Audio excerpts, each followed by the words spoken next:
السلام علیکم اسٹوڈنٹس، آج جو ہم ٹاپک کنٹینیو کریں گے وہ ہے ٹرانسمیشن آف پیتھوجنس، یعنی کہ مرض آور کی ترسیل، پیتھوجنس کی منتقلی۔ پیتھوجنس کیا چیزیں ہیں؟ وہ مائکرو آرگنزم جو کہ بیماری پھیلا رہے ہیں۔ فار ایگزامپل فنجائے، بیکٹیریا یا وائرس جو ہم نے لاسٹ لیکچر میں پڑھے تھے۔ اب وہ کیسے انفیکشن پھیلاتے ہیں کہ آپ کے پاس ایک دائرہ ہوتا ہے جو کہ 6 لنکس کا ہوتا ہے، جس سے جو آپ کے پاس پیتھوجن ہوتا ہے وہ ایک جگہ سے دوسری جگہ پہ ٹرانسفر ہوتا ہے۔ اب وہ پہلے ہم لنکس کو اسٹڈی کریں گے کہ وہ 6 لنکس کون سے ہوتے ہیں۔ اس میں پہلا جو لنک ہے وہ ہے آپ کے پاس انفیکشیس ایجنٹ۔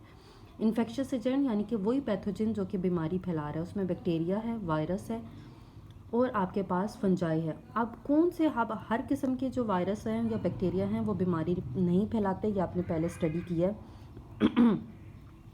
3 خوبیاں لکھی ہیں انہوں نے انفیکشن ایجنٹ کی کہ جو بیماری اچھے سے پھیلا سکتے ہیں۔ پہلی کون سی ہے کہ جس میں نشو نما اور افزائش نسل کی صلاحیت زیادہ ہوگی، ٹیشوز میں داخل ہونے کی قوت زیادہ ہوگی، بیماری کرنے کی یا پیدا کرنے کی قوت زیادہ ہوگی، تو وہ کیا پھیلائیں گے؟ انفیکشن پھیلائیں گے۔ اس کے بعد ریزروائر ہے جو کہ دوسرا لنک ہے۔ اب ریزروائر کیا ہوتی ہے؟ کوئی انسانی جسم ہو سکتا ہے جس کے اندر بیکٹیریا یا وائرس رہ رہا ہے، یا اس کے علاوہ کوئی گندا پانی کا سورس ہو سکتا ہے، جس سے فار ایگزامپل کوئی ہمیں انفیکشن جیسے کہ ہیضہ ہو رہا ہے، گندے پانی پینے کی وجہ سے ہو رہا ہے، تو وہ پانی کیا ہے؟ اس بیکٹیریا کا کیا چیز ہے؟ ریزروائر ہے، جس کے اندر وہ جانور جو ہے یعنی کہ وہ مائکرو آرگنزم وہ رہ رہا ہے۔ اس کے بعد سیکنڈ ہے آپ کے پاس، تھرڈ ہے آپ کے پاس جو لنک ہے وہ ہے پورٹل آف ایگزٹ، یعنی کہ اس ریزروائر سے باہر نکلنے کا راستہ۔ اب اس ریزروائر سے کیسے، اگر ہم انسانی جسم کو ریزروائر تصور کریں تو وہ اس سے باہر کیسے نکلے گا وہ پیتھوجن؟ اگر وہ ریزروائر کے کھانسنے یا چھینکنے کے دوران ناک یا منہ کے ذریعے انفیکشن ہو سکتا ہے۔ فار ایگزامپل ایک ریزروائر ایک ہیومن باڈی ہے، اب وہ انسان کو انفیکشن ہے، یعنی کہ ہم کوئی وائرل انفیکشن سمجھ لیتے ہیں، فلو۔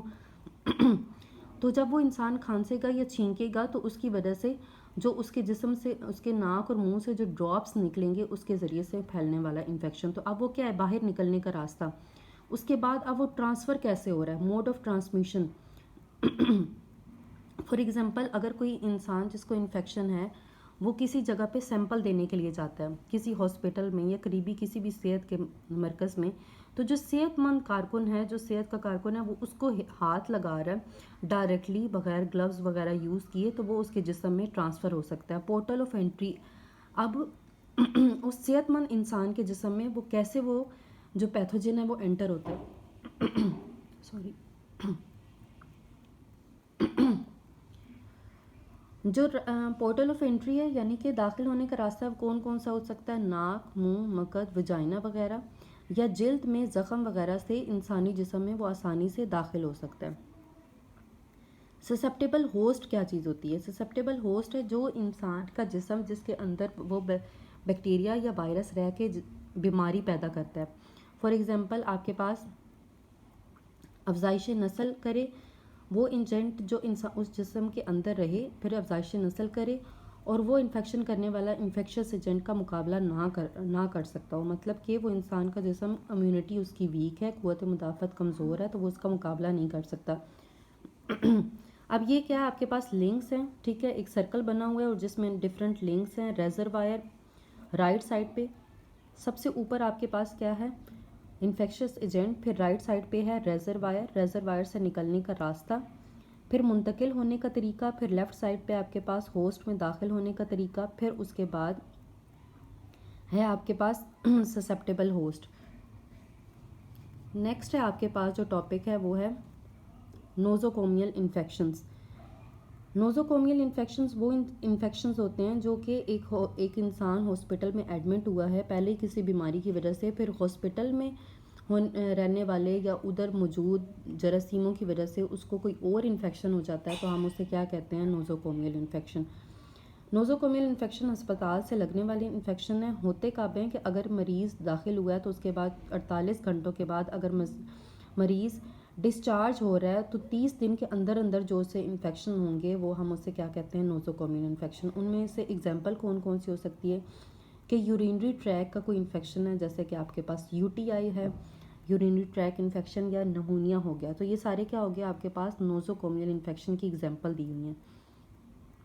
یہ آپ کے پاس سرگرمی ہے.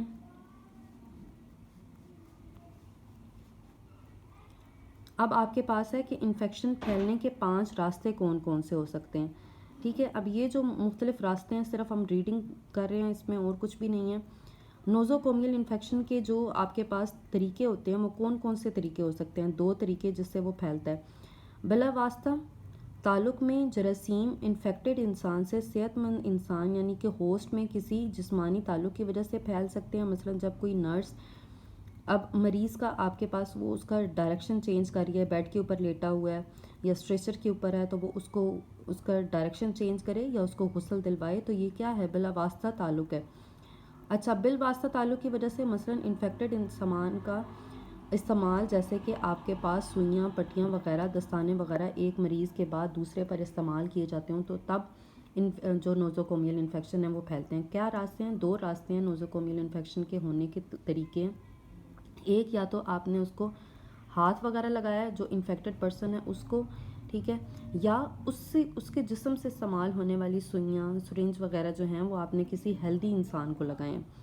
اس کے بعد آپ کے پاس ہے کہ یہ پھیل کیسے رہے ہیں, پھیلنے کے ذریعے کیا ہیں؟ کھانسنے, چھینکنے, بولنے اور برونکوسپیپس یا برونکوسکوپی جیسے عمل سے پیدا ہوتے ہیں. اس طریقے سے انفیکشن اس وقت پھیلتا ہے جب کم فاصلہ ہونے کے بعد انفیکٹڈ پرسن سے کسی ہوسٹ کے جسم میں داخل ہو جائیں. ہوسٹ یعنی کہ وہ انسان جس کے جسم میں وہ داخل ہوں گے. مطلب کیا آپ کے پاس برونکوسکوپی ہے, کوئی ایسا پروسیجر آپ پرفارم کر رہے ہو ہاسپٹل میں رہتے ہوئے جس سے سانس کا راستہ جو ہے وہ انوالو ہے. ٹھیک ہے, تو عمل تنفس کا جو راستہ ہے وہ اس کے اندر پروسیجر پرفارم کر رہے ہو آپ, تو اس کے ذریعے سے جو وہاں پہ کھانسنے, چھینکنے یا بولنے سے وہ جو انفیکشن ہے, انفیکشس ایجنٹ ہے, وہ دوسرے جسم میں جو ہیلدی پرسن ہے اس کے جسم میں داخل ہو سکتا ہے.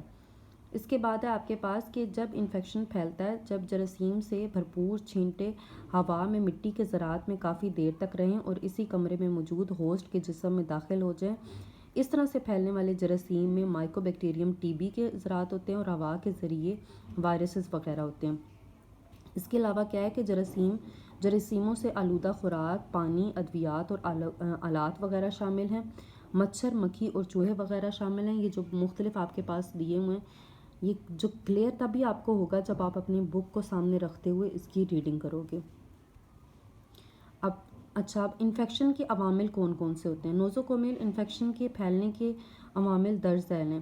فرسٹ ہے آپ کے پاس کہ ہسپتال میں مریض پہلے ہی صحت کے برے درجے میں ہوتے ہیں, یعنی کہ ان کی ہیلتھ کنڈیشن اتنی بہتر نہیں ہوتی اور بیکٹیریا وغیرہ کا مقابلہ نہیں کر سکتے. مطلب کہ یا تو ان کا امیونٹی سسٹم لو ہوا ہوتا ہے. بہت بوڑھے اور قبل از وقت پیدا شدہ بچے جو ہوتے ہیں ان کی قوت مدافعت کم ہوتی ہے. اچھا, اس کے بعد ہے آپ کے پاس کہ جیسے انٹیوبیشن ٹیوبز ہیں, کیتھیٹرز ہیں, سرجیکل ڈرینز ہیں وغیرہ شامل ہیں جس میں داخل ہو کر بآسانی جسم میں داخل ہوتے ہیں, انفیکشن پھیلا سکتے ہیں. تھرڈ ہے آپ کے پاس مریضوں کا علاج بذات خود انفیکشن پھیلانے کا ذریعہ ہے. فار ایگزامپل جیسے امیون سپریشن ہے اور اینٹ ایسڈ کا طریقہ ہے. یہ کیا ہے آپ کے پاس انفیکشن پھیلانے کا طریقہ ہے. امیون سپریشن کیا ہے؟ سپریشن آپ نے امیونٹی سسٹم کا دباؤ کر دیا ہے. اینٹ ایسڈ کوئی بھی ایک ایسا طریقہ ہے جس میں بیماری اینٹ ایسڈ ہوتا کیا ہے آپ کے پاس. فار ایگزامپل آپ نے گیوسکون کا سیرپ دیکھا ہوگا, وہ کیا ہے؟ ایسیڈیٹی کو روکنے کے لیے, ایسیڈیٹی کو ختم کرنے کے لیے وہ سیرپ یوز ہو رہا ہے, تو ہم اسے کیا کہتے ہیں؟ اینٹ ایسڈ. تو اب اینٹ ایسڈ کا طریقہ کیا ہے آپ کے پاس؟ خود ہی یا مریضوں کا علاج بذات خود انفیکشن پھیلانے کا ذریعہ. جیسے آپ امیون سپریشن, ایسے انسان جس کے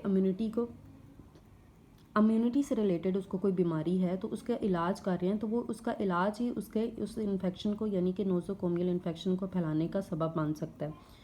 بچاؤ کیا کیا ہو سکتا ہے کہ علیحدگی, ایسے مریضوں کو ہم کیا کرتے ہیں دوسروں سے سیپریٹ کر کے رکھیں. جیسے آج کل ہم ایک ورڈ بہت یوز کرتے ہیں آئسولیشن کا.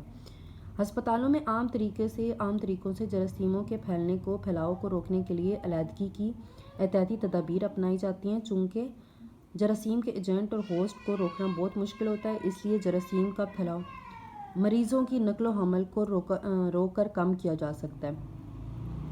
جو نیکسٹ ہے وہ ہم اگلے نیکسٹ لیکچر میں کنٹینیو کریں گے. Thank you.